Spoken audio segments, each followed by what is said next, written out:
हाय दोस्तों, हमारी इस वीडियो में आप सभी लोगों का बहुत बहुत स्वागत है। आज की इस वीडियो में हम आप लोगों को सिखाते हैं कि यदि आपको या आपके परिवार में किसी भी तरह के वृद्धावस्था व्यक्ति यानी 60 वर्ष की उम्र हो चुकी है और आप लोग अभी तक जो है उनको पेंशन नहीं दिलवा पा रहे हैं, तो आज की इस वीडियो में हम आप लोगों को सिखाएंगे कि आप जो है किस प्रकार से पेंशन का A to Z प्रोसेस किस प्रकार से आप लोगों को जो है और आवेदन करना और उसमें क्या क्या डॉक्यूमेंट लगने वाला है और कौन कौन से किस किस लेवल पे उसको आपको जो है जमा करना, सारा कुछ A to Z प्रक्रिया हम आपको जो है इस वीडियो में बताएंगे। तो आप वीडियो में बने रहिए। यदि आपके परिवार में या आपको किसी को लगता है कि इसको व्यक्ति को इसकी वैलिडिटी हो चुकी है और उन्हें पेंशन नहीं मिल रही, तो आप दिलाना चाहते हो, तो मैं A to Z प्रक्रिया आप लोगों को आज की इस वीडियो में सिखाते हो, तो आप वीडियो में लगातार बने रहिए।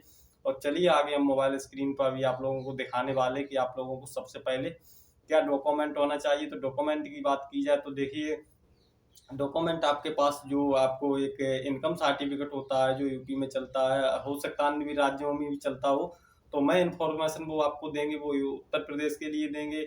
यदि आप कहीं अन्य राज्य से हैं तो उसकी जानकारी जो है आपको किसी अन्य दूसरी जगह से ले लेनी है, तब जा करके आपको वो काम करने को मिलेगा। अब जैसे आपको यूपी की बात करें तो यहाँ पर एक फोटो होना आवश्यक है। जो जरूरी दस्तावेज हैं वो मैं आपको लोगों को बिल्कुल बताते हैं। तो यहाँ पर जो आपको एक फोटो अवेलेबल होना चाहिए और इनकम सर्टिफिकेट होना चाहिए जो आपको तहसील से जो है जाकर के आपको बनवा लेना है। और दूसरा आपको आधार कार्ड और बैंक की पासबुक होनी चाहिए। इतने डॉक्यूमेंट यदि आपके पास है तो आप पेंशन के लिए वैलिड और आपकी उम्र जो है 60 वर्ष तक ऊपर होनी चाहिए। तो अब आपको जो है इतना सारा डॉक्यूमेंट आपको इकट्ठा कर लेना और इकट्ठा करने के बाद अब आपको जो है आवेदन किस प्रकार से चलते हैं, आवेदन किस प्रकार से करते उस चीज पे बात कर लेते। तो उसके लिए आपको हम मोबाइल स्क्रीन पे लेके चलते तब आपको बताएंगे। तो जब तक हम मोबाइल स्क्रीन पे चलते हैं तब तक आप हमारे चैनल को सब्सक्राइब कर लें, साथ ही बेल आइकन प्रेस कर दें जिससे कि हमारी वीडियो का नोटिफिकेशन आपके पास सबसे पहले पहुंचता रहे। तो देखिए हम मोबाइल स्क्रीन पर आ चुके। अब यहाँ पर आप लोगों को गूगल ओपन कर लेना और गूगल में आप लोगों को क्या लिखना है वो भी हम आप लोगों को बताते हैं अभी तुरंत ही। तो अब आप लोगों को यहाँ पर लिखना है पेंशन, PANS।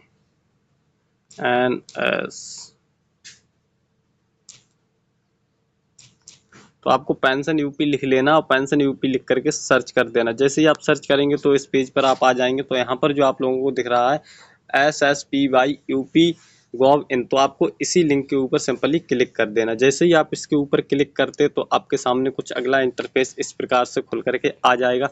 इसको जो क्रॉस का निशान दिया गया इसी के ऑप्शन पर क्लिक करके इसको यहाँ से हटा देना। जैसे ही आप इसको यहाँ से हटाते तब आपको थोड़ा पेज को जो है स्क्रॉल डाउन करना है। इस प्रकार से यहाँ पर दिया गया है वृद्धावस्था पेंशन। तो यहाँ पर वृद्धावस्था पेंशन जो दिया गया है, यहाँ पर योजना के विषय के ऊपर जो अंगुली छपी हुई है इसी के ऊपर क्लिक कर देना आप लोगों को। जैसे ही आप इस पेज पर आ जाएंगे फिर आपको थोड़ा सा स्क्रॉल डाउन करना है। यहाँ पर आप लोगों को दिया जाएगा ऑनलाइन आवेदन करें। तो आपको डॉक्यूमेंट मैंने बता ही दिया है कि आपके पास क्या क्या डॉक्यूमेंट होना जरूरी है। अब आपको ऑनलाइन आवेदन पर क्लिक कर देना। जैसे ही आप इस पर क्लिक करेंगे तो आपके सामने इस प्रकार से इंटरफेस खुल करके आ जाएगा। जैसे ही इस प्रकार से इंटरफेस खुल के आ जाए फिर आपको यहाँ पर जो भी आपका डिस्ट्रिक्ट हो उसको आपको यहाँ पर सिलेक्ट कर लेना है। फिर आपको यहाँ पर अपना ग्रामीण से या आप नगरीय से, तो आपको इस सिटी से हैं तो नगरीय सिलेक्ट कर लेना और ग्रामीण से हैं तो आपको ग्रामीण सिलेक्ट कर लेना। फिर आपको जो भी आपकी तहसील हो यहाँ पर सिलेक्ट कर लेनी। देखिए मैं यहाँ पर आप लोगों को करके दिखा देते हैं। इस प्रकार से आपको तहसील सेलेक्ट कर लेना। अब आपका जो भी तहसील में ब्लॉक लगता हो उसको आपको यहाँ पर सिलेक्ट कर लेना। फिर आपकी जो भी यहाँ पर पंचायत हो उसको सिलेक्ट कर लेना। फिर आपको अपना गांव यहाँ पर सिलेक्ट कर लेना। फिर यहाँ पर आप लोगों को उस व्यक्ति का नाम डालना है जिस व्यक्ति की पेंशन का आप आवेदन करना चाहते हैं। तो उसका आप लोगों को यहाँ पर इस प्रकार से नाम डाल लेना, लेकिन नाम वही डालना है जो आपके आधार कार्ड में दर्ज है। फिर वो आवेदन जिसका कर रहा है वो मेल है फीमेल है, आपको ये सिलेक्ट कर लेना। फिर जो भी उनकी डेट ऑफ बर्थ है वो इस कैलेंडर में आपको इस प्रकार से जा करके सर्च कर लेना और सिलेक्ट करने के बाद आपको इस प्रकार से यहाँ पर डाल देना। फिर उनके पिताजी का नाम जो भी आधार कार्ड में दर्ज है या पति का नाम वो आपको यहाँ पर डाल लेना। फिर यहाँ पर आपको अपनी कैटेगरी सिलेक्ट कर लेना। यहाँ पर कैटेगरी 2-3 प्रकार की दी गई है, जनरल है, माइनॉरिटी है और OBC SC ST। तो यहाँ पर जो भी है आप कैटेगरी में आते हो उसको यहाँ पर सिलेक्ट कर लेना। आपको यहाँ पर जो है मोबाइल नंबर दे देना है जो भी आपका मोबाइल नंबर हो वही मोबाइल नंबर आपको सेम यहाँ पर जो है डाल देना है। फिर आपको यहाँ पर पूरा का पूरा एड्रेस डाल देना, जो भी आपका एड्रेस हो।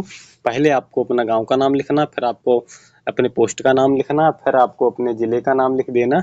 इतना ही एड्रेस यहाँ पर डाला जाता है। फिर आपको जो भी बैंक में खाता खुला हुआ हो, मैंने आपको बताया था पहले ही कि ये बैंक की पासबुक होना ज़रूरी है, तो आपको बैंक की जो भी आपकी बैंक हो उसको यहाँ पर सेलेक्ट कर लेना है। फिर आपकी जो भी ब्रांच हो उसको यहाँ पर सेलेक्ट कर लेना, और जो आपका खाता नंबर है वो यहाँ पर आपको इस प्रकार से डाल देना। जैसे ही आप खाता नंबर इस प्रकार से डालेंगे, फिर वही खाता नंबर आपको सेम दूसरे ऑप्शन में यहाँ पर डाल देना। फिर आपका जो भी IFSC कोड है वो यहाँ पर ऑटोमेटिक दिख जाएगा। अब आता इनकम सर्टिफिकेट का विवरण। देखिए, जो मैंने आपको अभी बताया था कि आपके पास इनकम सर्टिफिकेट होना बहुत ही जरूरी, जो आय प्रमाण पत्र होता उसका विवरण यहाँ पर आप लोगों को डाल देना। देखिए, जब आपने आवेदन किया होगा तो उस पर जो है आपको एक तो 2 क्रमांक लिखे हुए होते हैं, एक तो आवेदन क्रमांक और एक तहसील से दिया जाता है, वो आपको दोनों यहाँ पर जो है डाल देना। आवेदन क्रमांक यहाँ पर डाल देना और तहसील से मिला क्रमांक यहाँ पर डाल देना।